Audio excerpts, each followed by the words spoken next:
హన్మకొండ జిల్లాలో ఒక్కసారిగా భూకంపం వచ్చింది. ఇంట్లో ఉన్న ప్రజలు ఒక్కసారికి బయటకు వచ్చేశారు. ఈ సంఘటన హన్మకొండ సుధానగర్ న్యూ రాయపుర ప్రాంతంలో ప్రకాశం అనే యజమాని ఇంట్లో బయట ఉన్న సజ్జ ఒక్కసారి కింద పడి వెంటనే కుటుంబ సభ్యులతో సహా బయటికి వచ్చి భయంతో బయటికి పరుగులు తీశారు. ఈ సందర్భంగా యజమాని ప్రకాశం స్థానికులు మాట్లాడుతూ ఉదయం 7:22 సమయంలో ఈ భూకంపం వచ్చిందని అన్నారు. వెంటనే భయంతో బయటికి వచ్చామని, ఇలాంటి భూకంపం వచ్చే సూచనలు ఉన్నాయని మీడియా ద్వారా ప్రసారాల ద్వారా ప్రభుత్వం చెప్పాలని స్థానిక కాలనీ ప్రజలు అంటున్నారు. ప్రాణ నష్టం సంభవించలేదని, త్రుటులు తప్పిందని ఇంటి యజమాని స్థానికులు అన్నారు.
మా ఇంటికి నమ్మకంతో ప్రకాశం ఉంది.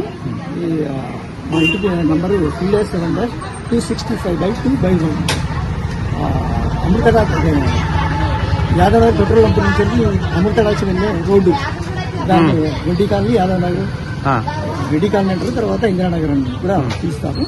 అయితే 7:20 ప్రాంతంలో మేము బయట నిలబడి మాట్లాడుతున్న సందర్భంలో ఒక్కడేసారి భూమి కంపించినట్టు అయింది. బిల్డింగ్ అంతా బాగా ఊగింది. ఒకేసారి దబిల్ని మొత్తం కూలిపోయింది. బిల్డింగ్ మొత్తం పోర్టుతో ఉందని మొత్తం కూలిపోయి కింద పడ్డది. ఒక్కడేసారి అందరం భయకంపితమై ఇంట్లో పరిగెత్తడం జరిగింది. చాలా కూలే టైంలో ఎవరైనా ఉన్నారా? కూలే టైంలో మా టెనెంట్స్ 2 ఉన్నారు, మేము కూడా ఉన్నాం. అంతా ఇట్లా లేచినాయి, కుర్చీలు ఇట్లా అంతా బర్లకి ఇట్లా లేచింది, గ్యాసులు లేచినాయి. వచ్చింది భూకంపం ఇటు వరంగల్. ఇంకో 2 ఛాన్సులు ఉన్నాయట వచ్చడు. ఇంకా మొలుగులు వచ్చిందట, అన్నిటి కాడ వచ్చిందట. ఇక్కడ కూడా అక్కడి నుంచి ఇక్కడ దాకా నేను ఇల్లు ఉడుతుంటే కూడా, నేను ఊడ్చి బయట ఊడ్చుంటే కూడా వచ్చింది మాకు కూడా. నేను ఆడ కూర్చున్నా బయట, వచ్చింది భూకంపం వచ్చింది. మరి ఎట్లా చేస్తారో ఏం చేస్తారు చెప్పండి మరి.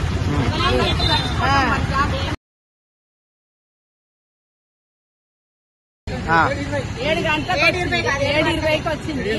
పొద్దున్న మా ఇంట్లో కూడా బోర్లు, టీవీ, పొయ్యి, గ్యాస్ అంతా అదుగుతుంటే ఇట్లా అదుగుతుందని గ్యాస్ కింది పని చేసి ఉరికొచ్చిన బయటికి. ఉరికొచ్చే వరకు దిప్పుకోండి. దిప్పుకోనగానే చూసే వరకు అందరు చూసే వరకు ఏంటి ఇట్లా పడుతుంది, అయ్యో గ్యాస్ మా పొలగంటలు ఏమన్నా అయినరా అని నేను చూసే వరకు అందరు ఉన్నారు లోపల. ఇక చూసి బయటకు వచ్చిన. బయటకు వచ్చే వరకు ఇక భూకంపం అని అందరూ అంటూనే ఉన్నారు.